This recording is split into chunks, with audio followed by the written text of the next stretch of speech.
no geroɗo noon ɓeɗo mawɓe meɗen e oɗo jambiya muhtasimina bi habilillah iɓe yelino nde ɓe ekkintinta ɓeɗo sukaɓe wonɓe e janngugol rondagol seeɗa e dongal ko ɓe rondi kon honɗum woni ɗum ɗon koko wiyete a da'watu ilallahi subhanahu wa ta'ala. Joni noon da'wa on ko noneji ɗiɗi, ko waajagol e jannugol.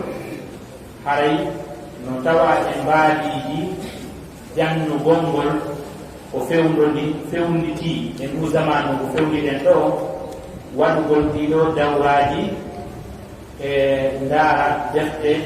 raɓɓiɗinnaɗe jannade e nder balɗe seeɗaje ɗe lanna. On tuma jannaɓe ɓen ɓe rewto e towɓe ɓen alluwal e maɓɓe yirtito ka sarhuji ten ɗon defte raɓɓiɗinnaɗe ɓe yalmi o ɗon embere wo ko Allah subhanahu wa ta'ala muuyani ɓe e embere wo no fonduji maɓɓe ɗin fotata yaajugol fiika ƴellitagol e ɗeɗo defte. Haray ila rowani karamokoɓe meɗen ɓen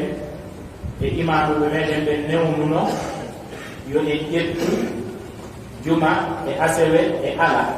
e nder vacance o fof si en hippi si en hippali ɓe wo ko hippuɗen jannen matunuji seeɗa tawi noon ko faanda ko e muɗum ko nafugol jettotoɓe ɓen e ekkintingol jannoɓe ɓen fii si ɓe gayni janngugol kamɓe woni e janngugol e jamiaji ɗin ka yaasi si ɓe arti hara hiɓe anndi ko honɓe ɓe tawata hiɓe anndi ko honɗum ɓe tawata ɓen hato jinni fii yo wallitore ila ka gandal ha hewti ka da'wa hara wonaɓe hoɓɓe. Sabu noon wattanama hilla hitande ɓe fayda ko fawi e temedere no yaltude yahata jamiaji janngolgol, hitande ɓe ko fawi e temedere no waddeta sarruji ka jamiaji imma artaka leydi meɗen ɗo ma yaara e leyɗele ko. Kono si ɓe hewtiti ɓe mutay ɓe alaka e yi'eɓe kaka marseji ɓe wukki ko ka remruji ɓe hammiri kaka gaynateri ɓe yaari andaka no gasa hara ko sabbi minni ɗum ko angal jogodiral ngal hakkunde taalibaɓe wonɓe janngolgol ngol ɓen e kala mo goɓɓe wonɓe ɓen ka teere ɓe yeli nde silke ɓen e ndiɗo mbaadi e mbaadi ɓeydodirgol ka gandal e mbaadi wallondirgol kala vacance. Haray vacance feccunoo ɗon iɗon anndi e wanno dawraji wa jeego, hikka kadi hiɗen eɓɓi wa dawraji jeego waɗay. Dawra harano on ko o hannde ɗo ko hanuno ko yo waɗu juma e asewe e ala, kono tawi ceerno on ko hannde ɓe hewti iɓe mari programme ɗi goo ila laɓe ha nattiri maali yembere ha leeluma ɓe holli ɓe faala yen waɗanɓe ɗeɗo balɗe tati talata alarba e alkamisa fiyo ɓe wawa feccugol. tawi noon mawɓe meɗen ɓen hafidahullahu ta'ala hiɓe mari darsu kono ɓe jippiti e darsu maɓɓe on ɓe yiɗi kadi yen wontidu ka sembingol men e ka suusingol men. ɗum woni cheikh ahmadou abdallah enen ɗo fof hiɗe gelli ɓe ko jannuɓe ko yahiteɗen nisfu qarn feccere siècle ɓeyno jannude hiɓe ɗuɗinde ko kamɓe seeni ɗo wondude meɗen ka suusingol men e ka sembingol men fii en wawi naɓirgol ngal ɗo gollal e ka hollugol en haray ngal gollal immanangal ɗo ko gollal hittungal. haray ko dawra arano on ni ceerno on no suɓani en deftere yewodirde e takassusu maɓɓe on iɗon gelli jami'a islamia ko qira'ati ɗo woni e waɗude. joni noon qira'atu on kala jannguɗo ɗum noon o janngay tafsir e leediji muɗum e ko jokki ɗum ɗon. ɓe ƴettani e deftere no inne muhtasar akhlaq hamalati l qur'an lil imam il ajori. ceernojo o kanko nde o windinen ko akhlaqu hamalati l qur'an ko noon nde wiyete karamo kojo go ndaari tawi ɗum no juuti seeɗa wonande fuɗɗotoɓe o ari o raɓɓinɗinninde himo maake docteur Khalid Assabt waɗuɗo takassusu e tafsir o waɗani e deftere nden o raɓɓinɗinninde tawata nde gasayi fii nde hunde nde faandaki ɗen ɗo. haray noon ceernoɓe duɗay ɓen ɓen e nde ɗo deftere hiɓe maake cheikh mahmoud diallo ko taalibaɓe ɓe wonduɗen ɗo gunno gelli ɓe e adde senade saudi ɓe tawano e jurnayno ɓen to naafe kañuma e qiyamul layli haray ko kamɓe wonani ɓe muɗum tawi juuti yewtere nde moƴƴa joni ten ɓe micro on ɓe soggana e darsu on haray ko balɗe tati joni noon groupe no ɓurɗita fiika darsuji ɗi jippinte haray si en gayni e weɗɗi tawi groupe on faalaɓe naatugol won ɓe naatata groupe ɓe tawa e ɗon darsuji ɗi ɓe jentito kala ko ɓe faamaade ɓe lanndito kala ko ɓe haton jinnoy kadi e lanndagol fiiɓe ka groupe ton ɓe lanndoyto kala information ji kadi aroyɗi koye wondini e ɗum ɗon fiiɓe ka groupe ton ɓe humpitoto haray ko ɗum ɗon marno ardingol ɗo yoɓe fuɗɗan e darsu on wa sallllahu wa sallam wa baraka ala nabina muhammad.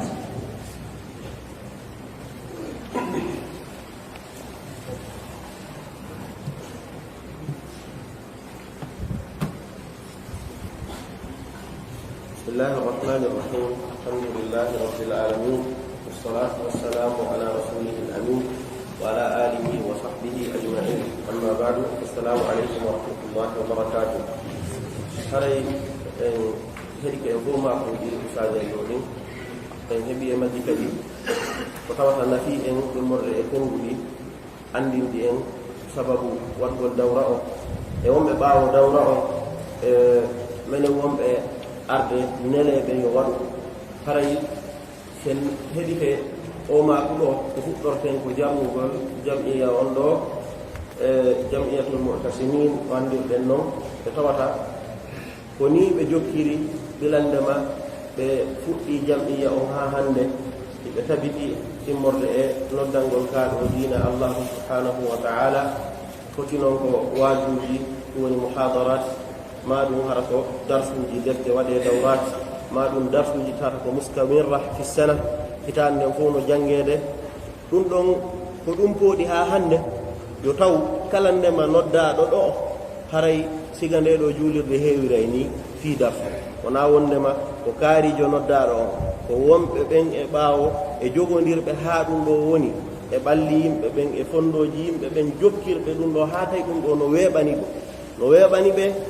toolagol e waɓutu juutuɗo fi heɗitagol fi allahu subhanahu wa ta'ala e andugol sunnanelaɗon sallllahu alayhi wa sallam anda ko honɗum du'a wadde fiyo waɗu anda ko honɗum du'a accude fiyo accu se yii ɗum ɗo hande ɗe dimɗe ɗo e ɗe geece ɗo fof ko dimɗe ɗen golleji ɓoyunoɗi ɗon e bi amo jama o woni e mum on ɗum na nokku kala heɓoto ɗum waɗi sen daari en taway yaltugol siga o alhaali ɗo e nadir mum no heewi mana argol janna e o alhaali ɗo ko amrun sahlun jidda no newi ha ko sa'i hommo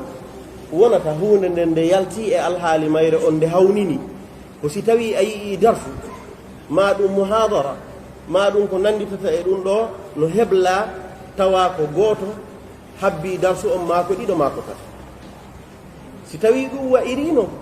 hawno to moƴƴano ko ɓuri hawnade e ɗum ɗon kon fof kadi ko si tawi jannowo on ma waɗowo muhadara on ari tabintinni ko fuɗɗi kon ɗum woni jannugol mum ngol fii ko gooto o woni e jannude ma ko gooto ari darsu makko on ɗum haɗali o janna ha leer yona koyemmo o hoota andi ɗo aray o alhaali mo wowluɗen ka sakkito ɗum ɗo ko alhaali hawniɗo moƴƴa mo tawata no hawnini waɗuɗo on e arɗo heɗiti e on alhaali ɗon ha ɓe gayni waɗugol ko ɓe faandi ko waɗi kamɓe koɓe goo ɓe janto e noone ko andintama ko wonɗa e wadde kon hino mari mande fi allahu subhanahu wa ta'ala tawgol siga ɗiɗo waɗay ɗum bonnata waɗu ɗum fokkitunoɗa o gelike ɗum woni yo en aru e juulirde fuɗɗoɗen darsu gooto ara jooɗano darsu on an jannowo on janna darsu on ha leer yona ma ɗum ara muhadara fuɗɗoɗa muhadara on yi'a gooto no ari heɗitagol muhadara o waɗa ilqa muhadara haalanna waɗi noon ko faandiɗa kon la an yahdiya allahu bika rajulan wahidan hayrun laka min addunia wa ma fi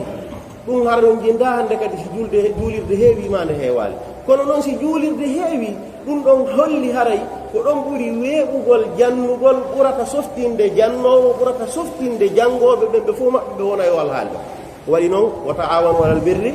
wattaqwa ɗo ko min taawuni alal birri wattaqwa yi'ugol maɗa mokko baaɓe ma sagataɓe ɗimmoɓe maɗa ma ɗum ɓe ɓaɗodirɗa e duuɓi hiɗon jooɗi fi janngugol diina allahu e o waɓtu mo fewdiɗen ɗo no anndirɗen noon ɗum ɗo wallinay ɓernde neɗɗanke kala faalaɗo yo goonga yaaru yeeso den to Allah subhanahu wa ta'ala nawnudo ha dum do hewti do yo yoɓuɓe daraniɓe on bila on sa e ha do ko ɓuri moƴƴude e joddi o newna kadi o tabintinna ɓe e hoore goonga ɓe yaha e hoore ɗum ɗon ɓe ƴettite e hoore mum enen kadi tawa ɓen fof yo Allah subhanahu wa ta'ala waɗu en jiwnanayi ɓe goonga yangano goonga wuuren e hoore on goonga ɗon ko ɓe maaki ɗo ko yoodu ceernoɓe jannuɓe duuɓi 50 ma ko ɓuri ɗum ɗon haray ɗe wondi e maɓɓe ga ɗum ko hunde nde tata hinde mawni moƴƴa noon ɗum ɗon hunde mawnude nde tawata pooɗa e jannganakuujo kala yo wakkilo o jannga haa o gayna o waɗa kanko kadi mecce makko ɗen jannugol no gasa kanko kadi o waawa saakirde ni moƴƴere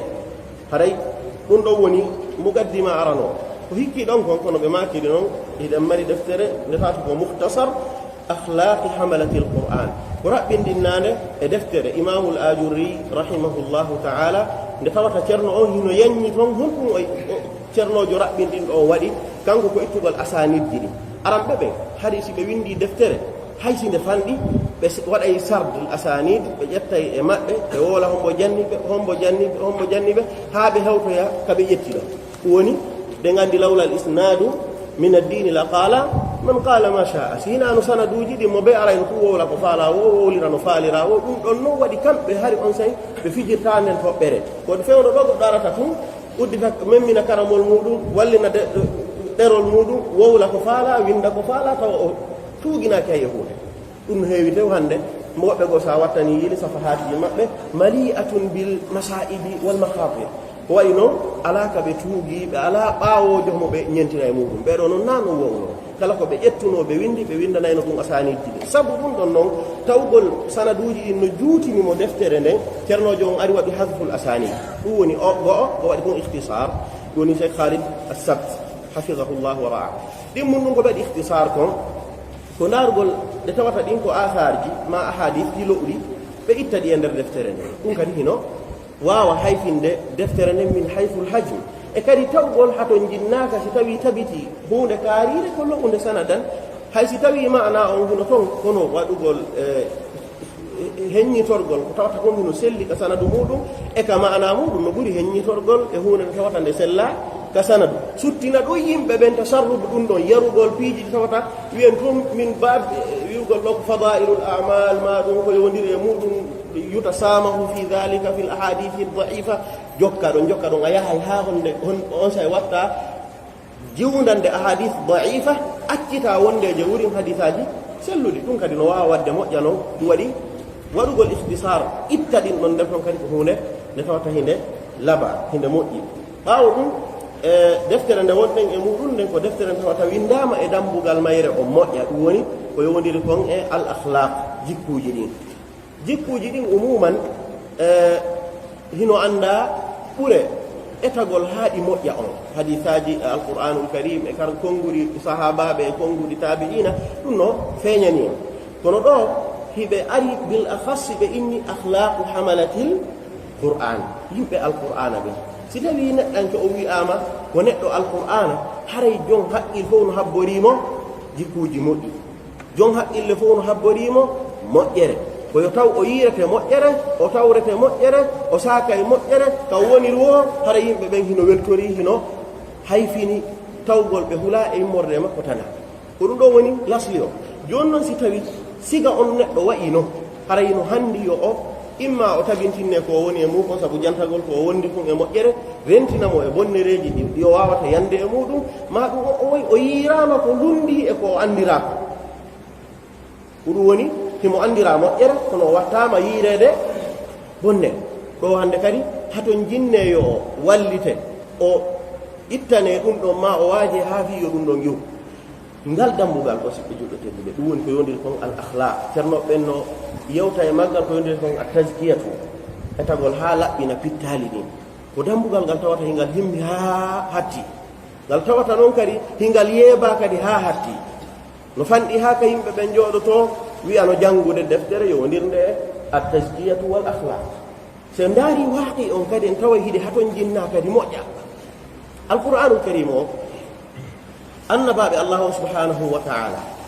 ko ɓangi kon ka deftere e ndaara e tawen nde hiɓe wiya ɓe janna e goɗɗo diina ɓe attora e taw honɗum laɓɓingol mo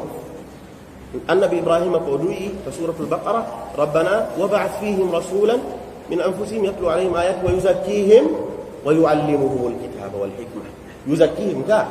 بنا يبتاو وبيه بالتالي إلا يوانا مقابلة لقبول العلم في يدهن غندال يتاو هره إلابي غندال واوي نافذ kono woniri Allah subhanahu wa ta'ala ka bangina ni fi la sallallahu alaihi wasallam ural nelegol makko e hoore meden no jeya e mudum o wi laqad manna Allahu 'ala al-mu'minina id ba'atha fihim rasulan min anfusihim yatlu 'alayhim ayati wa yuzakkihim wa yu'allimuhum al-kitaba wal hikma idan tazkiya on ko muhimma jiddan si tawi neddanke woni ko jankugol ma'lumat mapimma ko deftere karire ngayni ne waawina dum e wallini ne wonde kadi arama e waawina dum e wallini ne kono si darama fil waqi' taway an e ko woni kon ka deftere hi do woni bu'dal mashriqain halen hulfini hamu wa hafiqi wadi sendari sira imam malik o yumma makko innayno imam malik bawo bornude mo ha wajja o innayno mo ya malik idhhab ila rabi'a wa ta'allam minhu al adab qabla al-ilm yow janga taw needi ado ajettude taw gandanga wadino gandal si tawi ngal moɓam ha honto de tawata needi ala ko ɗum wonoyta natija ko wonde e yude kon e tanaji talibu ilm yenniray wa jahil talibu ilm mo tawata ko badi bi kulli ma ta'anihi al-kalima ko waɗi noon o regilanaka fuɗɗode nde moƴƴali si fuɗɗode nde moƴƴali ko ma'lumati tun ronda ko ɗum waɗi ha yaha tawa ka o yaari wo ko tana ma pora wata memminoro ɗo problème ji ma pora wata memmino do idan alaina an nahtamma bi hada al bab qabla fawat al awani ya ikhwan no hato jindi en himmingal dambugal do ado dum do bontirde ko dum wadi wodi e be tawatan lundi ke on don alhaali immorde e ko annababe wonno e mudum immorde e ko feddube meden modjube wonno e mudum yehi ha tawata kambe tigi be ndaro e be tawata tagma wadi mojjano yuhawiluna al istidrak imma bi ta'allumi هذه الكتب أو محاولة الوعظ إما بوقت جنود دفتر إما دم منارة يبقى واجب وإنه وتنا جنونه يتو جيكو جرين بني جيكو بندو برا يقطو تو يهتم بالفقه ويهتم بالعقيدة ويهتم بالقراءات وغير ذلك من العلوم دارا توا ستوي أو نيولك هتتاكو أدنى بل وقبو نيولك هاتوي بيدو غليدة دي قطو توا كم هدو نودو نيولو ها توا سايمو كم جنو سايمو في الظاهر مؤكد وارد مكولين هم ربين دين تونتي مكولين هم وني ملتزم في الظاهر وهنكم بودي أو هاتا وتا ستوي أنغل وول غونغا أري أو ناي كهول ستوي نيولا غول هدين أري أو ناي كهول ستوي ممين غول كانكاري ين أري أو ناي كهول كل بودي دون دو غود ودالي خلال غود ودي خلال باسكو الا اوناكا تونتي مكول الا اوناكا واري مكول الا اوناكا التزام مكو إذا دامبو دوني kono himo mari dambugal ngal o yeebi woni labbingol pittali Allah subhanahu wa ta'ala aqwalu qasam fil qur'an ko o sakkitori ko woni muqsam mum on ko at-tazkiyah wash-shamsi wa duhaha wal-qamari idha talaha wan-nahari idha jallaha wal-layli idha yaghshaha kon moyno qad aflaha man zakkaha wa qad khaba man dassaha si tawitum malore heboto ko beedi pittali labbintine di mujjintine e kadi den andi ko ɓurɗi ɗin sattude zerude noon ko honno woni kadi meɗɗi accitama few an ko ma pimma kono famirta abwabul fiqhi kono famirta aqida kono famirta qira'at kono ngal dambugal ɗo a wallinino ngal few si tana yalti wona gande ɗe waɗɗa ihtimam ɗen woni probléme e muɗum ko angal memugol maɗa dambugal ngal duwanoɗa memude fewno ko ngal memeteɗo ɗum woni moƴƴin jikkuji ɗin watta hoore ɗon gandal ngal laɓɓin fittanugo watta hoore ɗon gandal ngal hande kadi hara gandal ngal heeɓi ko ngal fawo yo Allah subhanahu wa ta'ala asko gandal nafay ngal haray ɓawɗum ɗon tarjamatul muallif on en darugol alhaali mon ɗen e muɗum on juuti seeɗa ka fuɗɗode ɗo haray ɗen waɗata jawuji e makko e fuɗɗoɗen deftere men ceerno o maaki rahimahullahu ta'ala ahaqu mastuftiha bihi lkalam الحمد لمولانا الكريم وأفضل الحمد ما حمد به الكريم نفسه فنحن نحمده به الحمد لله الذي أنزل على عبده الكتاب ولم يجعل له عوجا قيما لينذر بأسا شديدا من لدنه ويبشر المؤمنين الذين يعملون الصالحات أن لهم أجرا حسنا ماكثين فيه أبدا الحمد لله الذي له ما في السماوات وما في الأرض وله الحمد في الآخرة وهو الحكيم الخبير يعلم ما يلج في الأرض وما يخرج منها وما ينزل من السماء وما يعرج فيها وهو الرحيم الغفور ceerno maaki ko ɓuri hittude ko ɓuri handude ko neɗɗanke fuɗɗorto yewtere muɗum fof ko uddisirgol yewtere nden yettugol allahu tabaraka wa taala ko ɓuri noon moƴƴude kadi fof e ham yettirgol allahu ko yettore nde tawata hamida bihi nafsahu kanko ko nden o yettiri hoore makko ko waɗi noon allahu alamu bi nafsihi si tawi o yetti hoore makko a yetti ɗum noon a yettitiri haray koko ɓuri handude e ko yettirte allah woni ko yettirɗamo ko wano noon wi'irten e dambuɗe heddiɗen fof yettugol maɗa inde nde tawata joom meɗen noddiri hoore muɗum ma sifoore nde joom meɗen noddiri hoore muɗum waɗa ɓay nodditirama ɓay o nodditiri hoore mum koni andirta haray ɗay jaam nde hisi ko wayi noon ay filliti ko allahu waɗani hoore muɗum hono woni ɗi ɗo ceernojo on o waɗi ɗin hamdalaji tawta ari on e ayeje ɗuɗude ka fuɗɗode suratuji o addi aranum ɗum wongol alhamdulillahi alladi anzala ala abdihi lkitaba addugol oɗo ko min bara'atil istihlali kon ɗum woni ɗum sa ndaari ɗo anday ko fii ko yowodiri e alqur'anul karim ceernojo on woni e yewtude fii muɗum ɗum waɗi ha o attanori en oɗo alhaali ndaarugol noon alhaali mo wonɗen on e muɗum womo ra'atil ihtisar wondeje ayeje juutuɗe go en natata tafsirugol ɗe e firugol ɗe ko waɗi ɗum ɗon juutinano e en alhaali harami ɗo yaasino e on bange ɗo o wi ahmaduhu ala tawaturi ihsani miɗo yettamo kanko allahu ala tawaturi e heewgol ɓuura ihsani moƴƴere makko wa qadimi ni'ami e ɓooyugol nemaji makko ɗin hamda man ya'lamu yettugol on annduɗo anna mawlahu lkarim wondema allahu tabaraka wa taala giɗo makko tawata ko o karim tedduɗo allamahu o andinimo ma lam yakun ya'lam o andinimo ko laatanoki himo andi wa kana laatin kadi fadluhu ɓural makko alayhi e dow kanko tagore kanko oɗo jiyaɗo makko adiman hino mawni وأسأله المزيد ويمر كرم كدي بيداري من فضله مر برال مكة والشكر أجر نقولم على ما تفضل به من نعمه أكون أوكي أو برني مر نعمة مكة إنه ذو فضل عظيم الله تبارك وتعالى وجمهور المونة وصلى الله على محمد عبده ورسوله ونبيه وأمينه على وحيه وعباده صلاة تكون له رضا ولنا بها مغفرة وعلى آله أجمعين وسلم تسليما كثيرا طيبا أما بعد فإني أقول قوي من وياه وبالله أثق والله ونكم يقول لتوفيق الصواب في هول الناد إكويته فدعبكم من القول والعمل مر إكونغول إكوغر ولا قوة إلا بالله العظيم أنزل الله عز وجل القرآن على نبيه الله سبحانه وتعالى وكبني القرآن أنن يدو النباج مكة وأعلمه فضل ما أنزل عليه الله تبارك وتعالى كدي جنمو كانكو وأندنمو كدي أورالكو جنمو كون ماكو تبني كون دو مكة وبي وأعلم خلقه في كتابه وعلى لسان رسوله صلى الله عليه وسلم أن القرآن عصمة لمن اعتصم به الله تبارك وتعالى قاو تيبند القرآن وأندني قرى المير النلا صلى الله عليه وسلم وأندني كد تغور مكونه كانكو كونغول نلا صلى الله عليه وسلم كو هوتي حديثاجي وني وندما كون أن القرآن عصمة لمن اعتصم به كلا جوغي تيرو القرآن رنتورينde harayde wona naymo ismatun dadal e dandare o dadai fankareji kala ndema alhaali foti ko yowondirde e diina makko ma ko gurdam makko dam o wi wondema kadi wa hudan liman ihtada bihi konde peewal wonande ɗaɓɓuɗo feewirdugol nde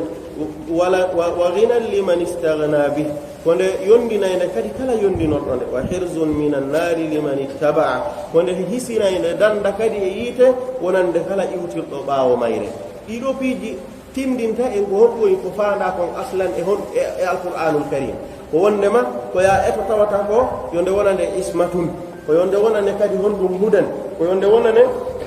hirzun min annar wari noon faman zuhziha ani nnari wa udkhila aljannata faqad faz o yiwa nurun liman istanara bihi konde annora kadi kala norɗinorɗonde tawata sa falama yahude e alhaaliji ma ɗin ka diina maɗa e ka gurdam ma ko alqur'ana yonnorta anda ɗum ɗo no moƴƴi fiyomi waɗu ɗum ɗo no boni fiyomi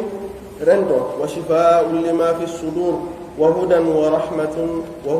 ورحمة للمؤمنين القرآن كدي كونde cellal wonande ko woni kon e ɓerɗe ɗen konde yurmede konde peewal wonande julɓe ɓen fof maɓɓe wonande gomɗinɓe ɓen ثم أمر الله الكريم خلقه أن يؤمنوا به ويعملوا بمحكمه فيحلوا حلاله ويحرموا حرامه ويؤمنوا بمتشابهه ويعتبروا بأمثاله ويقولوا kullum min indi rabbina o wi wondema Allah tabaraka wa taala o yamiri ɓaawo ɗum ɗon tagore makko nden yoɓe gomɗin alqur'anul karim yoɓe gollitir kadi ko ñeñña kon e alqur'an tawata na mutashabi waɗi si ɓe faalama gollitirde ɗum ɗon ko woni on muhkamu ɗon haray no feeñi no andaji ɓaye ala e muɗum few ko ɗum waɗi si ɓe jogitike ɗum ɗon tum ɓe daginay ko dagi kon ɓe harminay ko harmi kon fa yuhillu halalahu wa yuharrimu harama wa yu'minu bi mutashabihi si ari ɗon hunde woni ko ne mutashabih ano andirɗen noon ko aya suratu ali imran allah subhanahu wa taala himo fecci ayaji alqur'ana ɗen o waɗi goɗɗe goo o wi'i ayatun muhkamat hunna ummul kitab wa ukharu mutashabihat si hedde woni noon ko ɗe mutashabihat ɗo ko hon ɗum waɗɗima an tu'mina bihi to ya gomɗi ɗum waɗi o wi on sey kadi wa ya'tabiru bi amthali ɓe taskitoro mise alqur'an alkarim ɗen ɗum waɗi si alqur'ana amthilaji mise alqur'ana ɗen hiɗe hawni moƴƴa karmokoɓe ɓen e aramɓe ɓe si ɓe janngino misal ka alqur'an ɓe faamali ngal ɓe innayno allah tabaraka wa taala waɗali ɓe jeyaɓe e annduɓe ɓe waɗi noon o wi wa ma yaqiluha illa lalimun ko joomiraɓe gande ɓen tum famata andi ɗon sa ari ɗon ja a jangi a famani hay ko ɗum fa nder tan sikka si wanama ɗo misal ko wongol tum fi fello ndara ɓay hingo juutima ɗum hingo janɗi moƴƴa ko ɗum fana toon hara no woodi ko fana toon ko a hewtali ɗon aray koyonti watta yiiɗi de so tawi allah subhanahu wa taala wi'i ko famateɗe ko joomiraɓe gande ɓen gara o famali aray kamɓe ɓe waɗa e hoore maɓɓe ɓe inna aray ɗum ɗo hollinami gando ayi ko ɗum waɗi sa fuɗɗike peesude hoore maɗa e alhaali mawdu'o ma ɗum deftere ma alqur'anu karim ma sunna nelaɗo peesu hoore ma ta peesu yimɓe ɓeɗo innata ɓe naata goɗɗo ɓe na faami misal alqur'ana kaari walla inna o awa janga la kamɓe innata mi faamali ngal mi janga o faami ka na mi jeyaka ja e janguɓe kono si wattani yiile ngara e nde deftere ɗo sa rentaki am nde hino woole akhlaqu hamalati lqur'an a sikkay ko faana e muɗum kala ko o woloy ɗo e morde ella ko wona ɓe feƴƴinede kam hirabuji ɗon an a yiiko an aynaan a wattanta yiile annda wondema hiɗa du'a wadde deftere nde janngata nde daarorgal maɗa na daarorgal fii heddiɓe ɓen annde no wowle daiman ko anditatade e goɗɗo ɓeɗe woni carte ko ni netto wayi tawa noon an kay ko ni netto wo kon tun a jaɓali yi ande hoore ma no wowruɗano ɗum waɗi ɓeeɗo ko noon ɓe wowno kamɓe neɗɗanke on si fuɗɗike janngude yo eto haa o waɗa ɗum noon nde no wowle ɗo wota ƴettu baggoya hay e goto waɗu e hoore maɗa taskitora ko wona e yewtede kon sina ɗum a wona e neɗɗanke to si u vanna bil akharin a wona kadi on ɗum wongol eto tabbu nas ɓe janggande goɗɗum ka deftere ɗo kaarijo de ɗum no yaade makko ndaara est ce que ɗum no yaade muɗum miɓe anndi ñande gore men waddi goɗɗum ɗum ɗo ko yimɓe wayi anndi koye ko jikko mari on say si tawi unwano on ko wondema wowɓe no ɓen fof na yimɓe alqur'ana wiyamo laysa min ahli lqur'an si tawi ko wi aɗo gon fof muɗum ko ɓuɗɓe bonde wiyamo ko jeyaɗo e gonɓe bonde nani hani ɗum waɗi ceerno maki on say si tawi woniri ni muhkam e si woni ka mutashabi ko kullum min indi rabbina amanna bi min gomɗini ɗum fof kadi kon ko min indi rabbina o wi thumma wa'adahum ala tilawatihi wal amali bihi an najata min annari wa dukhula ila aljanna allah tabaraka wa taala fodi kala waɗɗo alqur'ana re nde gollitirtende ko nde yamini kon o waɗa ko nde haɗi kon o attita ɗum ɗo haray de ko neɗɗanke aljanna woni on ɗon waɗi noon nelaaɗo sallllahu alih w sallam laatinoɓe jikku maɓɓe on ko alqur'anul karim an kasi jikku ma on woni e alqur'anul karim kono nde wayi ko nde yamiri kon fof a waɗay ko nde haɗi kon fof waccay haray a heeɓi fete kon sababu fi naatugol aljanna daɗa yiite yo allah subahana taala arsi kon ɗum ceerno maaki ثم ندب خلقه إذا هم تلوا كتابه أن يتدبروا الله تبارك وتعالى ندي جيابه بن سيتاي بجانغي القرآن الكريم يوبي تسكتون كتاب أنزلناه إليك مبارك ليدبروا آياته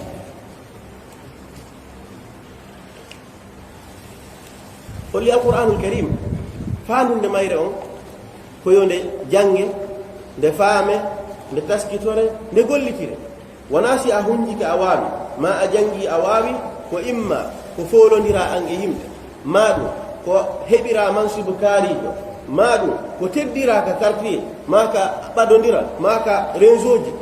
وبيكو هند القرآن الكريم بودي fiisi page maɓɓe on jokkete ko ɗon ko qur'ana woni ko ɓe wakkilori kon fii yimɓe ɓe jokkuɓe page on wargol jannga ayeje yergina moƴƴa si lanni ɗon haray lanni o annda ko ayeje ɗen yamiri o annda ko ayeje ɗen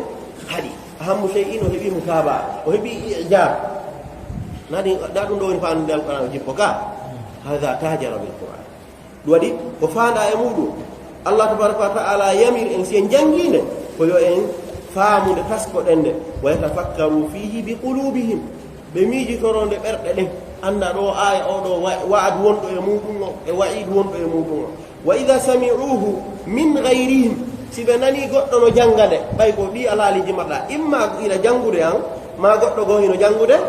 heɗoɗa si ɓe nani kadi goɗɗo goo no jangude ahsanu istima'a ɓe moƴƴinayi heɗitagongol ɗum waɗi karmo ko ɓen haɗay yo neɗɗanke on waɗu sonori mum on ayeji alquran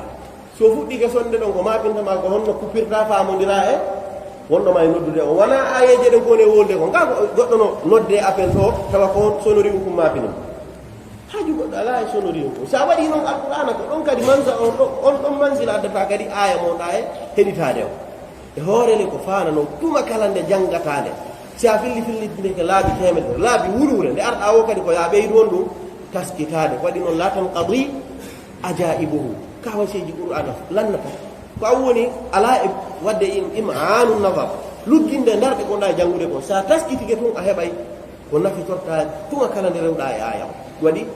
ƴettugol alqur'ana waɗa sonoriji ma nokkel ɗi tawta yustakhaffu bi sababihi bi wad'ika fi hada al mawdi' al qur'an hada la yajuzu wala yahiqqu li muslimin an yaf'ala وإذا سمعوه من غيرهم أحسن استماعا ثم وعدهم على ذلك الثواب الجزيل فله الحمد الله سبحانه وتعالى كوكو ويميري لو كون سيونتي ودي دون لو او هيدي كان نو موƴƴi si tawi kadi o jangi o taskitotonde Allah subhanahu wa ta'ala waɗanay on ɗo honno baraji ɗuuɗuɗi waɗi Allah foti ɓen waɗay ɓe ɗum ɗo baraji ɗuuɗi idha quri alquran fastami'u lahu wa ansitu la'allakum turhamuna a tawete ɓe Allah subhanahu wa ta'ala yurminta ɓe ثم أعلم خلقه أن من تلا القرآن وأراد به متاجرة مولاه الكريم فأنه يربحه الربح الذي لا بعده ربح وإنما أجنك لتقول مكونا هندو أن من تلا القرآن كان جنقل القرآن الكريم توقف أن يملك متاجرة مولاه الكريم فجلد الله تبارك وتعالى فيه يقول براجك الله سبحانه وتعالى يربحه الربح الذي لا بعده ربح Allah okkay mo fete kon tono mo tawata goto heɓata siga on ɗum tono nelaɗo jantani ke en goɗɗo jangi hal feere wotere alqur'ana ka adi garmo koɓe ɓen no windi adadu ahrufil qur'an ayeji alqur'ana ɗen koɗe ɓuuri karmo koɓe waɗɓe addul aji ɓe fof maɓɓe ɓe fotti hiɗe yeehi on ɗum 6000 aya 6000 aya hiɓe fotti e ɗum ɗon kono ɓe ɓeyda ɗon hakkude ɗo woɓɓe wiya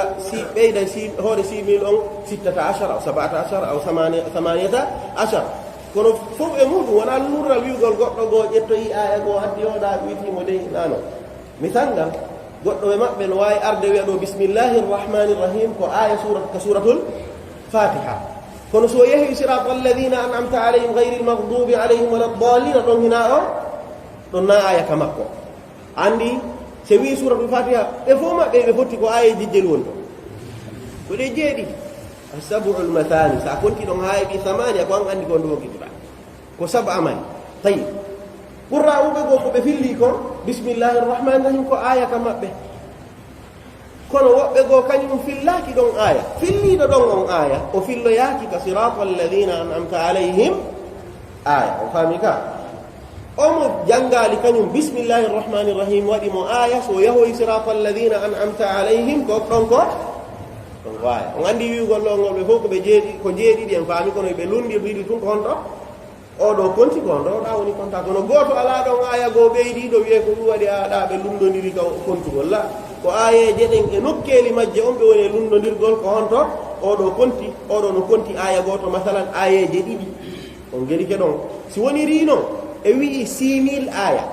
no ko alqur'ana ko fotta kon ko ɓeydi ɗon kon wallinto wiye o 6000 ɗo fof kala har feere nde jannguɗa ko harayɗa mari e muɗum baraji Allah subhanahu wa ta'ala no waɗane ɗum kadi laabi sappo himo ɓeyda ɓuri ɗum ɗon kadi si goɗɗo jangi alqur'ana min alfatihati ila nnasi hara heɓi baraji ɗuɗi ka ɗum ɗo hal nastati'u an najida ribhan ba'da hadha ar-ribh en heɓata ɓawɗum ɗo fete kon tono hay eno ɗum waɗi si goɗɗo woni alqur'ana himo nokkugo yo anndu ko premier tanamo heɓi on si goɗɗo waɗi alqur'ana hayatuhu o heɓa fete kon sakina deƴere e yurmede allah subhanahu wa ta'ala gurdan ɗan moƴƴiremo hiɗon taƴƴini wete kon jarriborteɓe ɗo nafsiyat hara pittal iyaye harɓe woɓɓe maɓɓe yaha ha pandito ɓe alqur'ana no jogondiɗi si goɗɗo no waɗi qur'ana gurdam mum hiɗon taƴƴini yaye ha aduna on faɗana mo hata ko yo pandito o warto ala ko waɗi noon ko o jogiti kon no wawi wallindemo fondo e kala ko heɓimo immorde e soñdia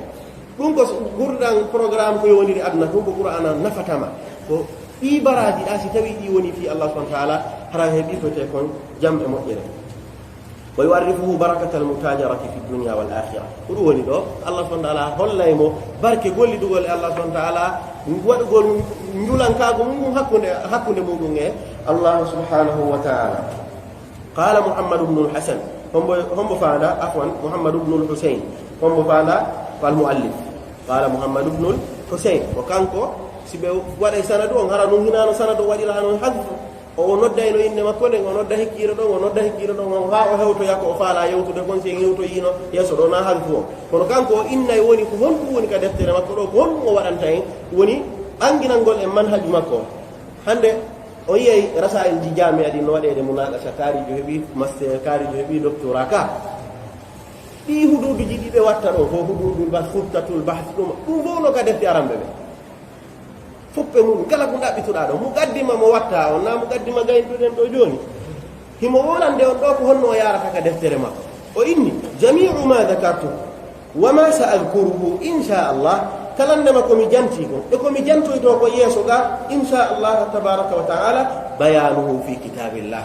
komi ɓanginta ko watawi ɗum no ka deftere allah subhanahu wa ta'ala idan ko qala allah woni premier ko o waɗi ko yeeso ka deftere ka on say o inni wa sunnati rasulillahi sallallahu alaihi wasallam e sunna nelaɗon hikko ɗon e gandi ɗo o ardinta wondeje so ari e dambugal ko dambude jeetati o mari o arata e dambugal o atto o waɗa sardul ahadith ara aye jenoto o ngeli ke ga ko ɗum woniri ko hikki ɗon ko wa min qawli sahabatihi ridwa radiyallahu anhum o hikkina ɗon kadi konguɗi sahaba en ɓe e gandi ko qala allah wa qala rasuluhu qala as-sahaba wa sa'iril ulama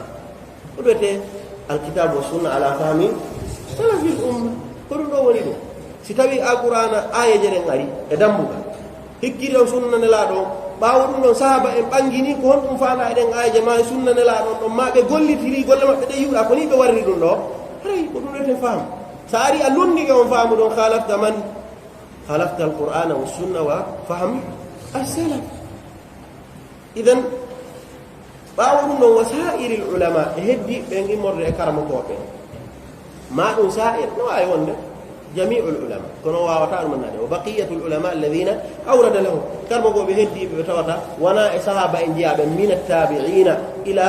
man fi zamani ɓe tawata ɓen himo ko tabi'iyankeɓe ma hikkiɓe ɗon o wi on say wa ana adkuru minhu ma hadarani dhikruhu insha allahu taala wallahu almuwaffiqu fi dhalika o inni o jantoto ko tawata kon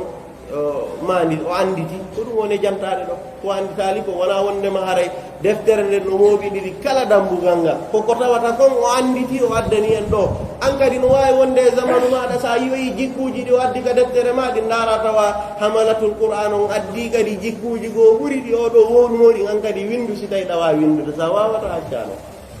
on sa o inni kanko ceerno on qala allahu azza wa jalla ara num ɗum o inni ko ma sa'adkuruhu fi كتاب الله إن الذين يتلون كتاب الله وأقاموا الصلاة وأنفقوا مما رزقناهم سرا وعلانية يرجون تجارة لن تبور ليوفيهم أجورهم ويزيدهم من فضله إنه غفور شكور فيقول إن الذين يتلون كتاب الله بين بهن جنگ القرآن الكريم هم ولي المتبادر إلى الذهن له وإنما كفانا يمودهم كفنتو وجنگ ma ɗum julniroowon ma juulirowonde ko ɓe ɗo woni ko faanda e muɗum sabu ko faamuɗen ko woni kon ko attoto arde ko faamu kon ka haqqille wondema si innama tala ko bimana qara'a ka si wama tala ko wondema kaari jangi alqur'anul karim joni noon tala no yaha e manaji ɗiɗi تلا بمعنى قرأ وتلا بمعنى اتبع ما تبع وجوكي إذا نفهمك hidi yaadi e nder ɗe aayeje ɗo si allah subahanahu wa taala manti janngoɓe alqur'ana haray ko faanda e muɗum ko janngoɓe waɗa on ɗum gollitira iwtira ɓaawo alqur'anul karim si allah subahanahu wa taala wiyen ka deftere makko wa umirtu an akuna min almuslimin wa an atluwa alqur'an nelaɗo ko yamira an yakuna min almuslimina wa an yatluwa bimana an yaqra alqur'ana wa an يتبع القرآن فنلا جنگ القرآن بينتنا القرآن هو دي كان خلقه ان كان ديدا جنگ دو فتا هيتو مانغو ولا julna kala julirde faalaga yaltita kala réseau mo wonda e mudu ya andu si tawitu a jogi ke goto e alhaaliji di ngacci o do re martani si a woni wel do hito do ha hontode qawiyul hifz kono tawata an alqur'ana ko gollugol anta ba'idun anhu kullal bu'd haray ahbali taw تبور ونادى ويده إن الذين يتلون كتاب الله بمعنى الذين يقرؤون القرآن ويتبعون خذوا ودين ياسودون كسان وأقاموا الصلاة وأنفقوا مما رزقناهم سرا وعلانية كنتم دو فو هبطو هناك قول تلقول القرآن خذوا ودي سي كارمكو بوات بتفسير أودو بين هنا أرام بين كم بكاد سنداري تفسير جماع بين أنت واجي بفيريري قول جانغ قول تلقول ودي مجاهد رحمه الله مجاهد بن جبر وماكي عند تفسير قوله تعالى يتلونه حق تلاوته ويعملون به حق عمله يتلونه حق تلاوته يعملون به حق عمله يقول لي تردان حكير يقول لي ترغل شنو دليل ان يتلون كما فيرتا دون كو هيبه جانغا كونو اري تاو ان دو be gollitira ko bi mana didi non hidiyada duwete ko ikhtilafu tanawu'in la ikhtilafa tabad ko konguɗi ɗin serti kono firongon ko gooto ɓaawo ɗum noon idan kala ko yiɓɗen tilawa on ɗo hara ko bimana alqira'ati wa alittiba'i wal amali bil qur'an on sey ceernojo on maaki inna hadha alqur'ana yahdi wa qala allahu azza wa jalla inna hadha alqur'ana yahdi lillati hiya أقوم ويبشر المؤمنين الذين يعملون الصالحات أن لهم أجرا كبيرا وأن الذين لا يؤمنون بالآخرة أعتدنا لهم عذابا أليما الله سبحانه وتعالى وصفر القرآن هذا وإنما القرآن هذا يهدي للتي هي أقوم لا والقرنقل فيه دنقل فالت أجوكو دي إكلا الهالي جمالي فتكو في أكو دين ما كان كشريعة ما دون ko fiya ko jingurna madan wonde masa jokki alqur'ana ya andude fewde to ko buri fewde kon e laawi din si tawi en falama andude embere ka hala do yo en beydu wadde ittila e mudum e yildi to ko kafirugol odo aya e tafsir Sheikh Muhammad Al-Amin Shingeti se hewti don ka adwaul bayan mabbe andari ko be firi kon ido odo aya annay tigi anna hadha alqur'ana yahdi lillati hiya aqwam adde awjuhuji ɗuɗuɗi ɗi tawata goɗɗi a sikkano hay qur'ana no naata to ɗo en fandaki ɗo ko woɓɓe go arata yaltana en inna no wowlande en science on e alqur'ana on hino yaadi bi mana ko science on woni ko dallinorte holla alqur'ana on hino sellika maɓɓe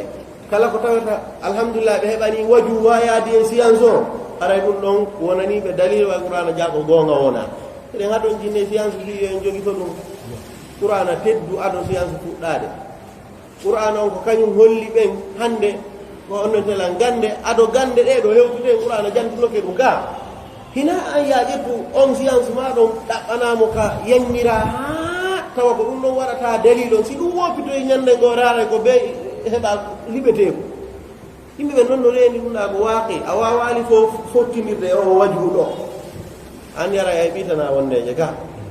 idan qur'ana hino mari laawi ɗi tawata a rewra e fiya hoɗo yimɓe majji haranaɗa ɓangol tul laawi ɗi tawata e goɗɗi e majji a yaltoy e goɗɗi majji yaltoyta goɗɗo nodduno e juulirde ha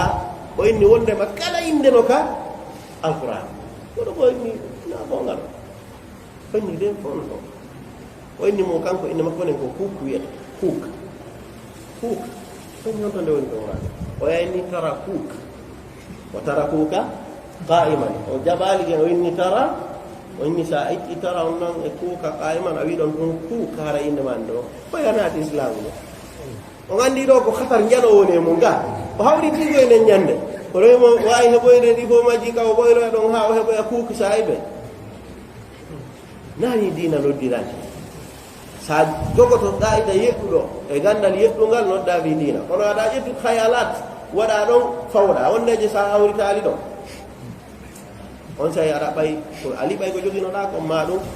inna ko manni no ko hara non ko waaqe hara mo reeni non wa la yumkinu an tukadhiba hande kada da banay ko wallina elidi allah subhanahu wa ta'ala o wi o sifori alquran kadi wongol ko ni shifa e maw'iza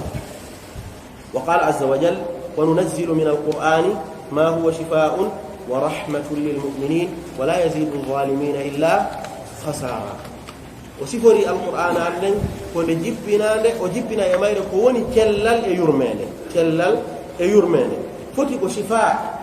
الأمراض القلوبية ويوني النفاق ما دون شك ما ريب كلا كجوك يرون برنن سيبي تنا وواتا لون moƴƴintinde ɗum noon ko alqur'anul karim ma ɗum ko dalalat ɗi tawata ko kufru ma ɗum shahawat e subuhat fof muɗum ko alqur'anul karim woni ko ñawnata nde tayib se ndaari ɗo alqur'an o wiya ɗo wa nunazzilu min alqur'ani ma huwa dawa'un o wi ma huwa shifa'un mal fa'ida homɓe jabanto en hono sen lekki ga dawa ko lekki ga kon ɗum waɗi ha alqur'ana o wi ko allah subhanahu wa ta'ala wi ko jippini ka alqur'ana ko shifa wana dawa naam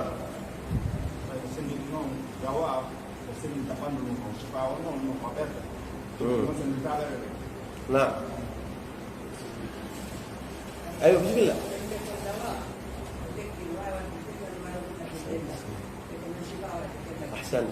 أحسنتم جميعا شفاء فثمرة الدواء ko safa saydo ede nyeddo confirmer nay bimbi wonde nyaloma kiki on wonde kiki de wonde ko fiyonnu ko fiyon jel selluga alquran on kanyum o inde hato jinna ata sikkido si wopata ko direct kanyum ya andu sa jetti a gollitiri a selli na wonde ma qad yadurru dhaka wa qad la yadur wonde je wuri lekkele go e yali lekkele go ko wari yimbe eywa si yada e bandu ma no ngara ko tana wonde say ka hôpital ji andube go be nay damari lekkele go de asusata ma none go ko asusata be jonne hoore dum no ko wari den si be jonni ma ko asusta ko tana wonata no way warde on ti qur'an non ala on non ihtimal katawata heba tellal ma hebata ko tellal direct ari shifaa'un fongal ko tellal wa rahmatul lil mu'minin wa rahmatul lil mu'minin ko yurmede kadi wonande gomdimbe Allah subhanahu wa ta'ala ben ko be gomdine si hebe rahma qur'ana ko be gomdine kala ko woni e mayre yankinano den kala ko woni e mayre si heben odo rahma ko wadi wala yazidu zalimin illa khasara ko wadi alquran ko hujjatul laka aw alayka qur'an ko hujja wonande maada si tawi moƴƴiri onti waɗi ko moƴƴi ko woni nder ton ko ma hoore onti haray o ukkike fi athaniya o ko tana jokki onti wona yo taw e weltoray hande halaqat ko ɗuuɗi ko e weltoray hande ko marakis ɗuuɗi ko e weltoray hande dufu'aji ɗuuɗuɗi ko woni yaltude kon kono en ala e kippude ɓaawo ɗi dufu'aji ɗo si ɗi gasi maadi halaqaji ɗo ko honɗum wona e longinede e muɗum ko honɗum ɓe wona e ne'irede nde alqur'anare ɗo ko honɗum ɓe andi e nder mayre goɗɗo hunño fatiha ha naasi o anda nder ton hay e hunde wiyami ɗo a sikkay ɗum wondema ɓay haraymo jangude ayeje ɗe mujarradatan hakada ɗum no waɗaymo min ibadillahi salihin alkhullas ɗum no wawata warrude no ka waɗay waɗata seede mum hawariji kana min kibari alqurra ɓe wonno jangude bal woɓɓe maɓɓe haray nelaɗo ko siforiɓe ko yuqimuna hurufahu iqamata sam ko andi qur'an no fewiri ni wondema ɓen aroye ɓen ko hawariji ko ɓe waɗi kon tanaka l'islam sahabaɓe ɓurɓe yimɓe ɓurɓe teddude ɓen kamɓe ɓe dartiɓe waɗi e hoore ko alqur'ana ɓe woni e ƴettude ɓe inna hiɓe faami ko alqur'ana ɓe woni e dallinorde ɓe inna hiɓe wadde ko ɗone wadde idan wona ye en hunjo ronken andude ko yamira kon e nde ronken woɗɗitade ko haɗa kon e mayre sina ɗum fu wonay hannde kadi alqur'an hujjatun ala على صاحبه باو الله سبحانه وتعالى كو جانتي ندو نعم وننزل من القرآن ما هو شفاء ورحمة للمؤمنين وقال عز وجل يا أيها الناس قد جاءتكم موعظة من ربكم وشفاء لما في الصدور وهدى ورحمة للمؤمنين لو قد جنتي وبنيان القرآن كن موعظة لا نان كن شفاء موعظة كن واجب كن أنكر الموعظة إنه مري معاني جتتي وعرف القرآن الكريم ما أنا أرى أنك بيان الأحكام القرآن الكريم بانجينا نياوجي دين هاده فينيا اندا ko du'a wadede kon ko ni dudira ka hukmu mudum fiqhi e ko nande mudum faman ja'ahu maw'izatun min rabbih fantaha falahu ma salafa wa amruhu ila Allah do ko nyaawoje den bangina do nyaawore hondo na yewtere fimu riba ka bawo yewti kadi fi zihar on o wi dhalikum tu'aduna bihi holli nyaawoje den kad qur'ana no ara de jante de jamme hondum al maw'izatu to famika la famika mana ara no on e maw'iza hino faande mudum maw'iza tawa ko faana ko bayanul ahkam fenyingol nyaawoje al qur'ana on no inne hondum maw'iza dalil mun on faman ja'ahu maw'izatun bayanun min rabbih fantaha falahu ما سلف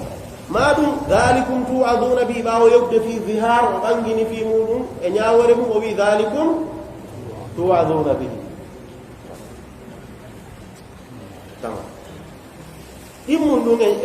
اكو تاوتا كونكو موعظه نارك القران وما تتضمنه القران من الآداب والعقائد والعلوم والشرائع كله فوق دي هنا كنت موعظه هو ما يرجع الإنسان ويرده إلى طريق الصواب كلا كتوتا سبين بني يا ايو بونر دو وندا يا موجره فاده موجره ورتا ايوا الحال متوتا يتيناك يا الحال يتيني نو موعظه الله سبحانه وتعالى اني فعظوهن واهجروهن في المضاجع واضربوهن فعظوهن دو فماجو واجب لون تيتاو ittamo e alhaali mo bonni mudum nattamo e moƴƴo ga holla mo laawol du'a ngol inna akkitungol la ɗum attorte ɗum woni ɗo maw'idha tammun ɗum kon kullu ma yattasilu bil amri aw an nahyi al maqrun bit targhib wa tarhib kala ko tawata hino jogondiri e waaju hulɓingol ma ɗum waaju weltingol hino wi'e maw'idhatun Allah subhanahu wa ta'ala ka maw'idha ɗo o sifitori hoore makko ya'idukumullahu an ta'udu limithlihi abada holli Allahu ko wa'idu ka Allah ko wajotoɗo ka o wajotoɗo nelaɗo sallallahu alaihi wasallam siforama kadi ko o wa'id ka hadith Irbad ibn Sariya o wi'en wa'adana rasulullahi sallallahu alaihi wasallam maw'izatan wongol maɗa o sifore ɗo no e maɗa ɗum hina ko yettini no yettini moƴƴa ka kaari ko waajotoɗo ɗum ko hunde teddunde no o waɗi ɗon ko woni ka alqur'an ko Allah sifori hoore mum sifori annabajo nelaɗo makko on sifitori annabaɓe heddiɓe en sifitori ko ɗum wonɗa an kadi e jokkude sen heɓi hande janngoɓe ma ɗum jannguɓe ɓe inni en feƴƴi wargol muhadarat hada sawab aw khata ka waɗi noon waaju himo mari batte wonde ja jangay ɗo dartu yalla faami kona woni kono ala jooɗoɗa yeeso waajotoɗo o waajo ma sikka na ɗum wonɗa jangude ɗum fof nare Umar radiallahu anhu arda hande Aboubacry jangannoɓe kañum aya alquran ko suratu Ali Imran ɓe sikkunaari ɓe awe ko ɗon mo jippi ka wondeje ɗimmojo maɗa no ara waajo hara koko annduɗa ko wawnoɗa waajade ko noon nafitora e makko ɗum ɗon battina e maɗa heɓa moƴƴere moƴƴa argol honɗum bonni muradu ndu wondeje ko tawgon en heeɓi qassas yani qassasuna yani ka terenji tawata ko simple pagayer woni e wiwde no waajade ɗum ɗo waɗay ha woɓɓe go kadi aña hon ɗum waaju kono ɗum ɓay woni yiɗa ñamude fi kaarijo añi ñiiɗi kaarini ma o bonni defugol ɗiɗa ñamude siga mayri hani waɗa cuɗu kadi waajugol si tawi yewti goɗɗo go bonni an koya eto ha moƴƴina goɗɗo ara muhadara makko fof ko qala Allahu ala ton qala rasulullah ala ton qala sahabatu rasulullah ala ton fof ɓuri ko gissaji ɗi o feƴƴini ka gurdam makko haalaji fariga min al adilla waɗa yawɓe ko wañawaji ɗum waɗali noon ella naka waaju won ella on ko wonɗo e waajade on goɗɗo ara tawa ko fi wolanda e ko fi yimoɓe kaari jo ko yimunoɗani kon mo wowluno ko hunde kaari oya ko waɗi concert makko on ɗaadi ko ñalo arno ko hunde kaari ma faidatu hada al kalam ɗum woni waago moƴƴirali en ɗo si waago noon moƴƴirali ko ɓe heɓo wu'am aqwiya fi l ilm wa aqwiya fi l akhlaqi wal adabi fi en heɓu waaju tawta nafay en wata muhadaraji ɗi waɗe hujum waɗoɓe muhadaraji ɓe yo waɗe hujum si tawi ɓe woni ni alani waɗa hare ko ɗum noon falnoɗen darani inchallahu tabaraka wa taala